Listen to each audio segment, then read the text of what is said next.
안녕하세요. 미셸입니다. 그녀의 북살롱이에요.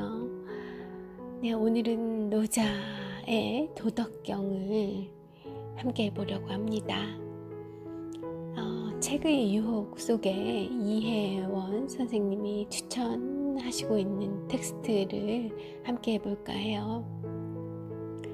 앞으로도 노자 또 도덕경에 대해서 이야기하게 되는 날들은 또 올 것 같아요.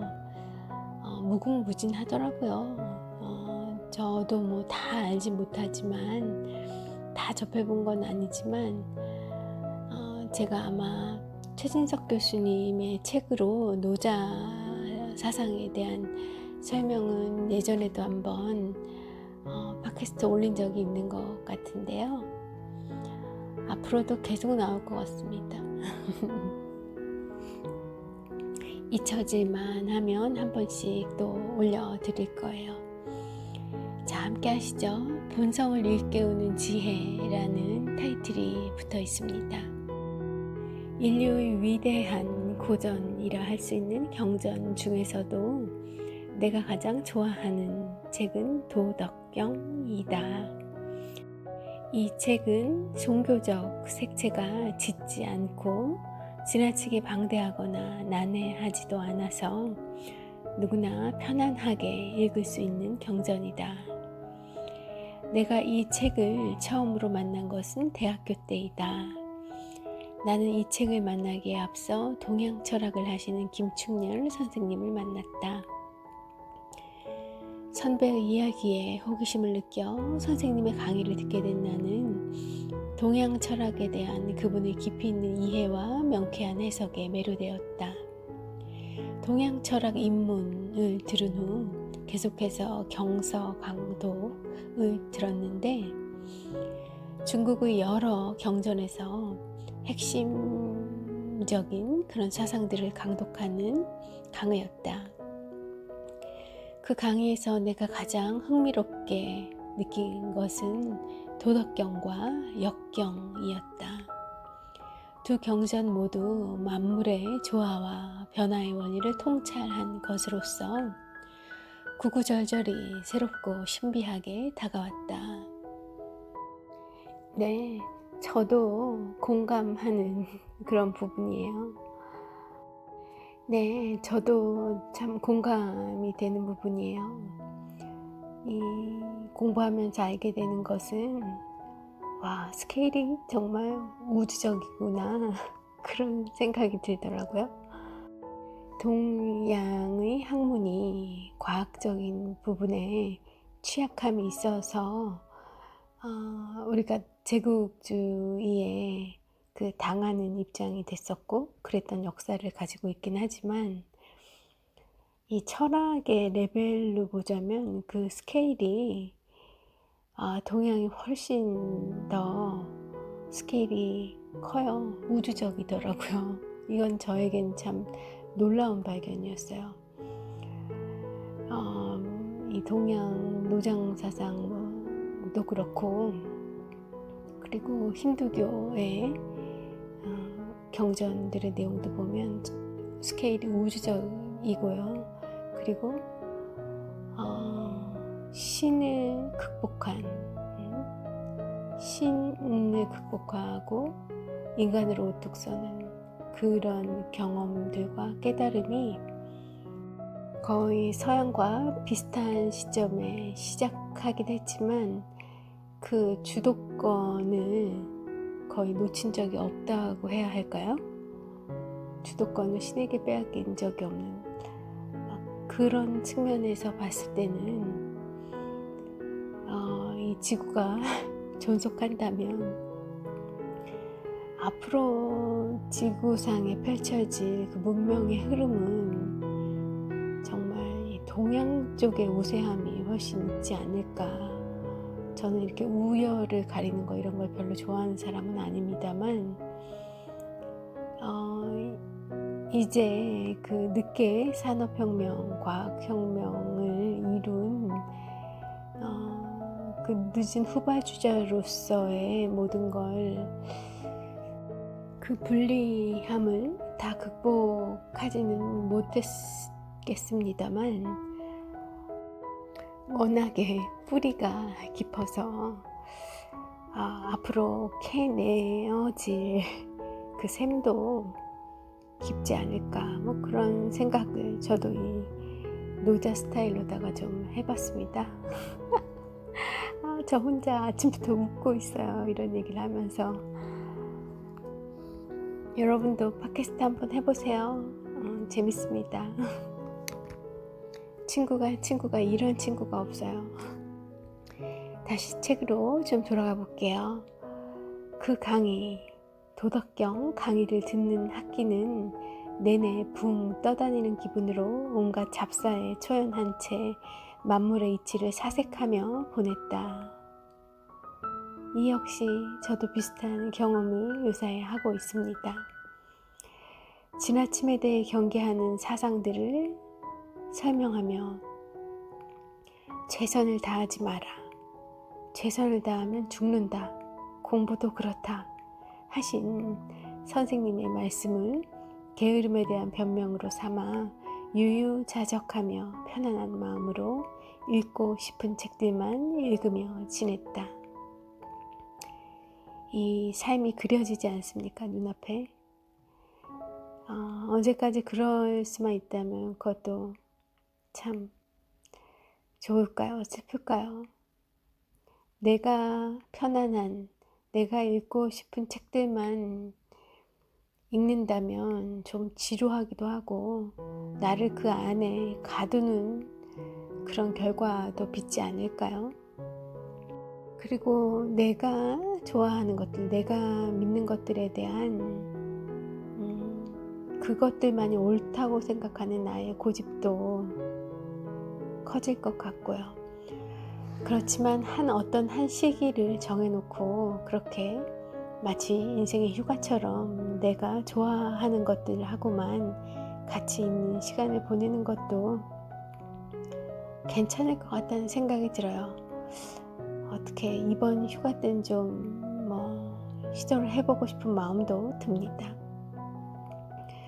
매번 휴가 때마다 그동안 못한 뭐를 해야지 이런 나름의 숙제들을 만들어 놓고 그걸 또 하느라고 스트레스 받았던 이제 좀 스트레스 완전히 없을 수는 없지만 휴가 때는 좀 그런 스트레스 없는 시간을 보내도 좋을 것 같다는 생각도 하게 되고요.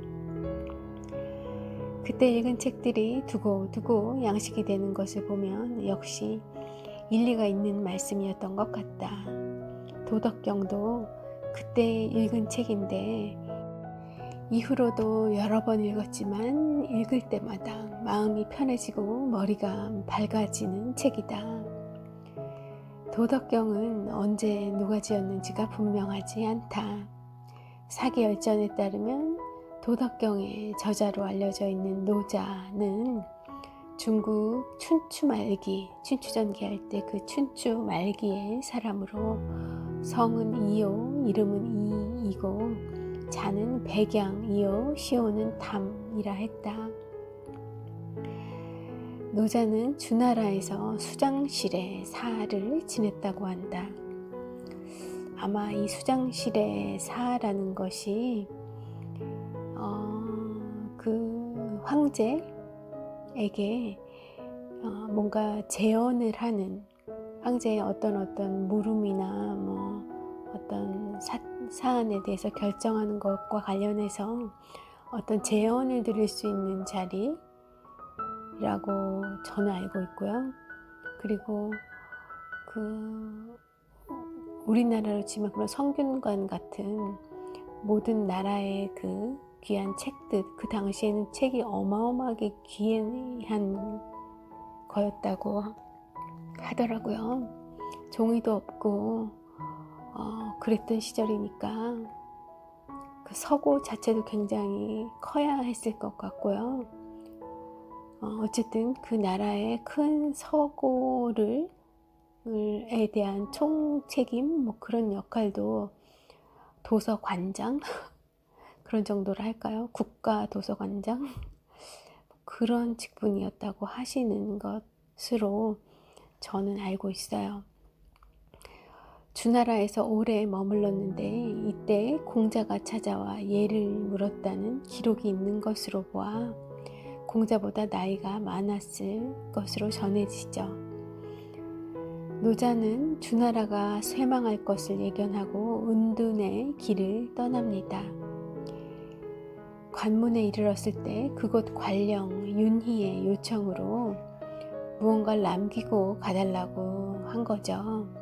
당신의 그 높은 지혜와 지성, 그것을 가시는 마당에 우리에게 좀 남겨주고 가세요. 그래야 우리도 그것에 의지해서 길을 찾지 않겠습니까? 운영을 해보지 않겠습니까? 아마 그러지 않았을까요? 그래서 그곳 관령 윤희의 요청으로 도덕경을 남긴 후 호련히 자취를 감추었다고 해요. 전해지는 얘기로는 인도로 넘어가서 그 인도 서북 쪽 있잖아요. 그쪽으로 넘어가서 인도에 노장사상을 전파하는 그런 역할을 하셨다고, 그것에 불교가 영향을 많이 받았다. 결국 불교의 뿌리에는 노장사상이 있다. 어쨌든 불교의 연원에 대해서 말씀드리려고 한 것이 아니라 노자가 그쪽으로 그렇게 넘어갔다 라는 말씀 드리려다가 거기까지 갔어요. 도덕경은 도가 사상의 핵심을 담고 있습니다. 모두 5천여 자, 그리고 상하 2권으로 81장으로 구성되어 있어요. 성립 연대는 분명하지 않고 대개 춘추 말기에서 전국시대 전기 이전에 노자와 그를 창시자로 하는 도가 학파에 의해 이루어진 것으로 추정하고 있습니다.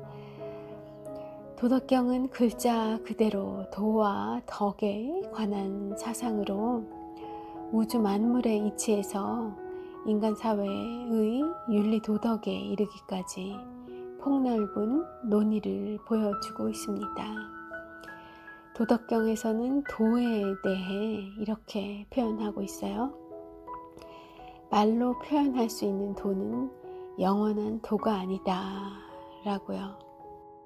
도가도 비상도라 하여 인위적인 규범과 차원을 달리하는 그 현묘한 성격을 강조하고 있습니다.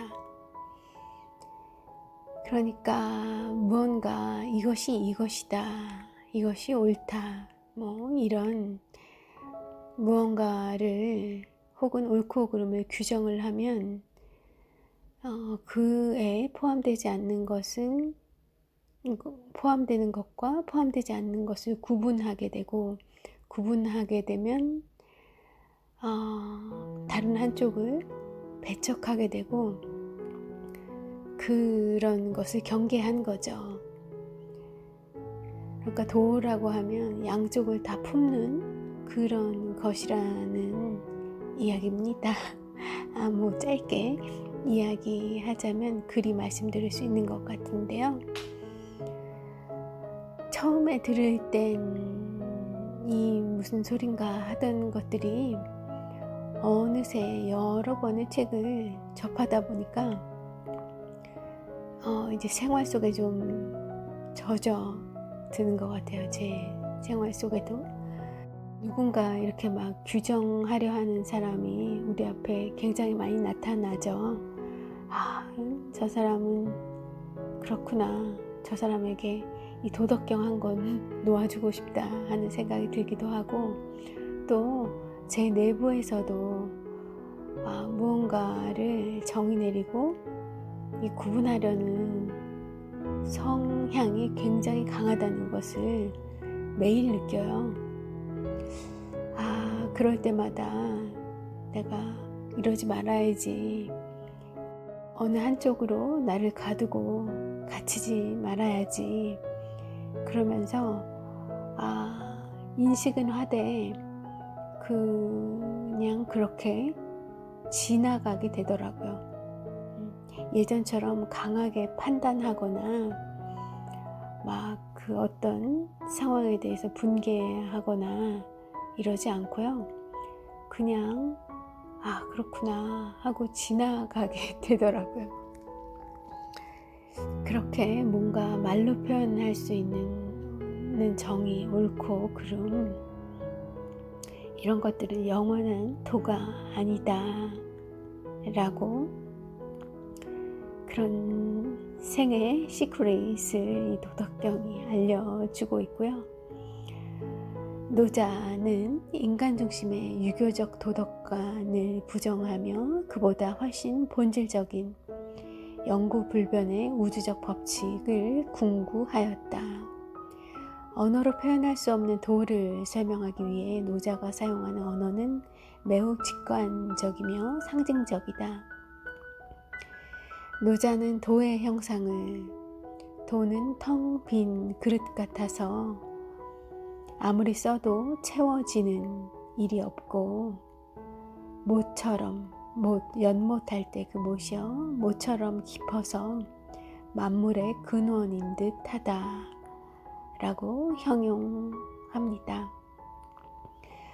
또한 도의 작용에 대해서는 유현한 도가 하나의 근원이 되어 그 하나가 음양의 둘로 갈라지고, 이 두 기운이 충기에 의해 화합하게 되어 마침내 만물이 생겨난다고 하였으며, 천하의 모든 것은 유에서 생기고 유는 무에서 생긴다고 하였어요.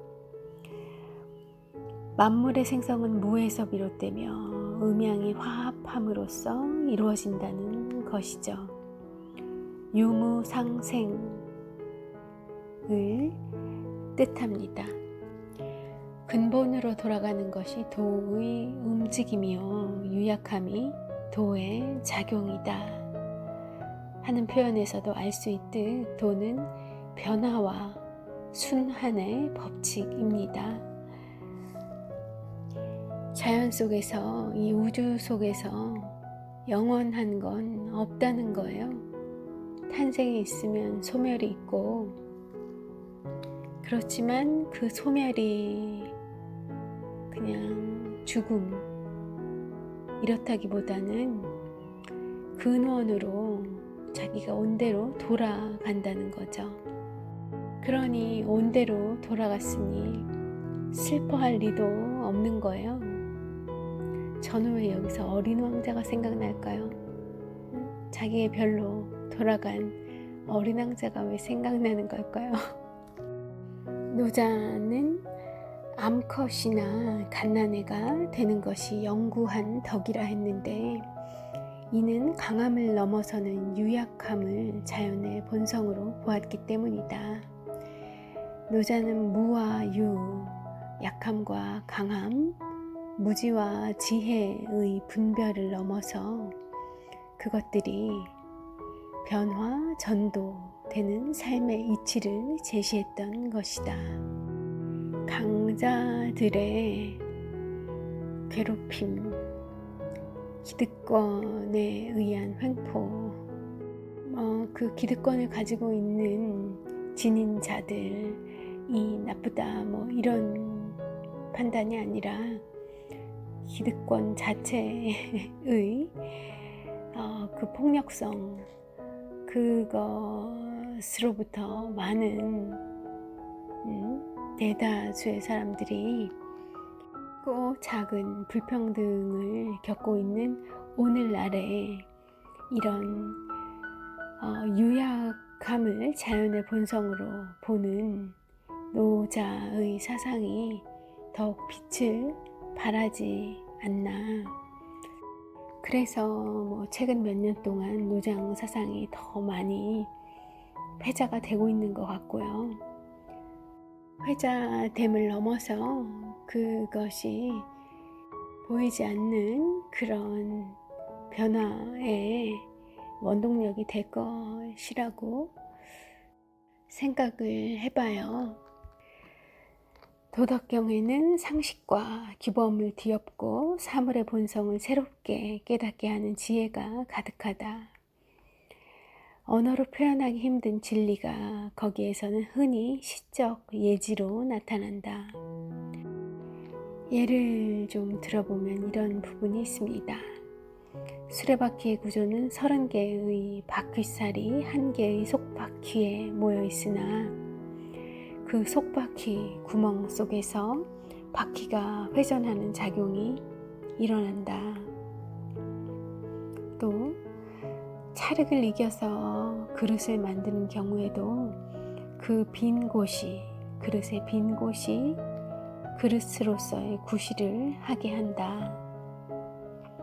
문이나 창을 내고 방을 만드는 경우에도 그 비어있는 부분이 방으로서 이용된다. 그러므로 유가 어떤 구실을 하는 것은 무가 작용하는 까닭이라 할 수 있다. 네, 이런 구절처럼 비유가 풍부하고 그리고 함축적입니다. 그 안에 우리가 미처 생각지 못했던 그런 것들을 깨닫게 해주는 힘이 있죠. 도덕경의 심오한 사상과 특이한 시적 표현은 읽는 사람에 따라 아주 다양한 해석의 묘미를 이끌어냅니다. 그것이 바로 도덕경이 수천 년 동안 끊임없이 새롭게 해석되면서 여전히 열려 있는 그 까닭이 여기에 있습니다. 도덕경의 의미는 현대로 올수록 더욱 새롭게 다가오죠. 말씀드린 것처럼 현대에 와서 더 많다? 그건 제가 과거에 살아보지 않아서 잘 모르겠지만 확실히 이 사이의 트렌드와 도덕경에 나와 있는 노장 사상 자체가 많이 그 결을 같이 하는 것은 맞는 것 같습니다. 인간이 자연의 본성에서 멀어질수록 근원적 지혜로서의 역할이 증대되는 그런 이유도 있을 것이고요. 특히 최근 들어서는 인간의 생존을 위협하기 시작한 심각한 생태 문제와 관련해서 자연과의 친연성이 강한 노장 사상이 근원적 대안으로서 모색되고 있습니다. 아마 이번 코로나 사태를 겪으면서 더욱 그러하다고 느껴져요. 천하에는 그 근원인 도가 있는 바 이것이 만물을 만들어내는 것이니 천하의 어머니 구실을 하는 것이다. 그 어머니인 도를 안 다음에 그 아들인 만물을 알고 그 아들인 만물을 안 다음에 다시 근원으로 돌아가 그 어머니인 도를 지킨다면 죽을 때까지 위태로움이 없을 것이다. 그러니까 소멸을 어디 다른 곳으로 소멸하는 것이 아니라 내 근원으로 돌아간다 라고 생각하면 죽음이 두렵거나 슬픈 것이 아니라 장자가 이야기한 것처럼 춤을 춰야 할 축복인 거겠죠. 노자처럼 표현을 한다 그러면 세상에 나서 이 한 세상 잘 유랑하고 그러고 여행을 마치고 집으로 돌아간 그런 소풍을 마치고 집으로 귀가한 그런 느낌이라고 할까요? 이런 사유들로부터 생태 문제에 대한 접근의 기본 자세를 배울 수 있을 것이다. 또한 도덕경은 제도와 권력이 갈수록 비대해지고 있는 오늘날의 정치에 대해서도 비판과 대안의 모색이 될 수 있겠다. 노자는 대국가, 큰 나라의 폐해를 자주 논하면서 작은 나라와 적은 백성을 바람직한 국가의 형태로 제시했다. 인간 사회 역시 자연이 그러한 것처럼 무위에 의해 움직이는 것이 마땅하고 따라서 지도자의 존재는 드러나지 않을수록 좋다고 본 것이다. 이제는 땅덩이의 크기나 어떤 무력으로 세계를 움직이는, 세계를 제패할 수 있는 그런 것이 가능한 시대가 아니잖아요. 그러니까 안심하고 이런 도덕경에서 노자가 제시하고 있는 작은 국가 권력, 이런 체제가 더 확산돼도 좋을 것 같다는 생각이 많이 들어요. 이미 유럽의 나라들은 어떻게 유럽이 먼저 그런지는 안타까운 일이지만 그런 형태로 많이 넘어가 있는 것 같고요. 다 민주주의라 하긴 하지만 이 자본주의가 너무 비대하게 발달한 극한 자본주의로 치닫고 있는 미국이나 이런 경우에는 아직 좀 양상이 다르죠. 그리고 나라의 패권을 유지하려고 하는 성향이 엄청나게 강하고 그렇긴 하지만 또 그 나라 안에 들어가 보면 또 대부분의 것들이 작은 단위, 주나 주 아래의 또 어떤 그런 행정 단위, 이런 아주 소규모의 자치권이나 자율권을 많이 주는 방향으로 이양이 되어 있는 것 같기도 하고요. 노자는 그렇게 작은 나라와 적은 백성을 바람직한 국가의 형태로 제시했고요. 인간 사회 역시 자연이 그러한 것처럼 무위에 의해 움직이는 것이 마땅하고 따라서 지도자의 존재는 드러나지 않을수록 좋다고 보았습니다. 그러니까 지도자가 없어야 된다 이런 얘기가 아니라 지도자를 너무 의식하지 않을 정도로, 지도자가 드러나지 않을 정도로 그렇게 모든 것이 자연스럽게 잘 자리 잡아서 지나친 기준이나 규제 이런 것 없이도 잘 돌아갈 수 있는 그런 상태의 문화, 체제, 그런 것들이 고급지다, 그런 것들이 성숙한 형태다, 또 그런 때 가장 잘 기능할 수 있다. 그 안에 사는 백성이라는 표현 그렇고, 백성이 아니라 그 안에 존재하는 시민들이 가장 인간다운 삶을 영위할 수 있다. 그런 의미로 이해하시면 될 것 같습니다. 무력을 과시하는 전쟁에 대해서도 모든 사물은 왕성하면 노쇠하기 마련이다. 이는 그것이 도에 어긋나는 까닭이다. 도에 어긋난 것은 오래가지 못한다는 원칙에 의해 경계하고 있습니다. 이는 힘의 논리에 의해 움직이는 오늘날의 정치에 대한 엄중한 경고로 읽힐 수 있겠죠. 글쎄요, 그들에게 들려야 할 텐데 말입니다. 자, 또한 만물의 조화와 화합을 운위하는 노자의 사상은 인류 평등의 가치를 일깨우는 해안으로서 받아들여져야 합니다. 노자가 어린이와 여자와 같은 약자를 도의 근본으로 삼은 것은 자연의 차별이 없듯이 인간 사회도 강자와 약자가 조화와 공생을 이루어야 한다고 보았기 때문이죠. 글쎄요, 자연의 차별이 없나요? 자연의 차별, 글쎄, 자연의 차별이 있는 거 아닌가요? 라고 자꾸 이야기하고 싶어지는데요. 한 번 더 생각해 보니까 자연 자체에 차별이 있다 없다가 아니라 그것을 그대로 같은 수준으로 인정하지 않고 차별적으로 보려고 하는 나의 눈에, 제 눈에, 우리들의 눈에 의식에 모자람이 있는 거겠네요 하는 생각을 다시 해봅니다. 고쳐 해봅니다. 노자는 암컷의 문이 천지 만물의 근원이다.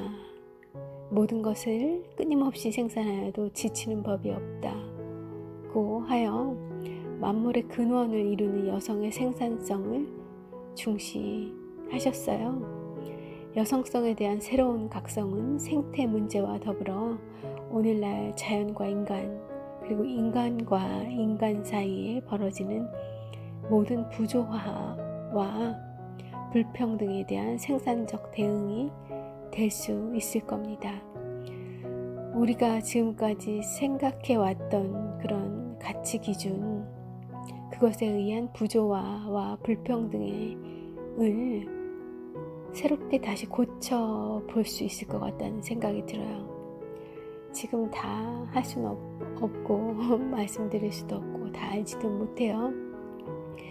그렇지만 지금까지 우리가 견지해왔던 그 사물을 보는 방법, 생각하는 방법을 바꾼다면 좀 전에 제가 예로 들었던 것처럼 모든 것을 달리 볼 수 있지 않을까 하는 생각을 하게 되고요.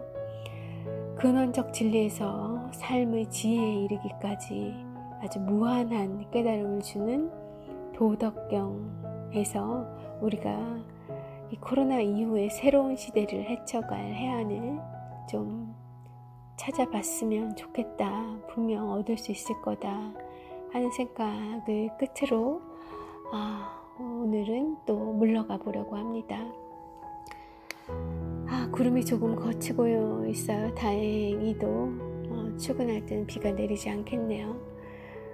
여러분, 오늘 목요일이고요. 이제 한 주도 또 오늘 지나고 나면 하루가 남겠네요. 시간이 참 빠르죠.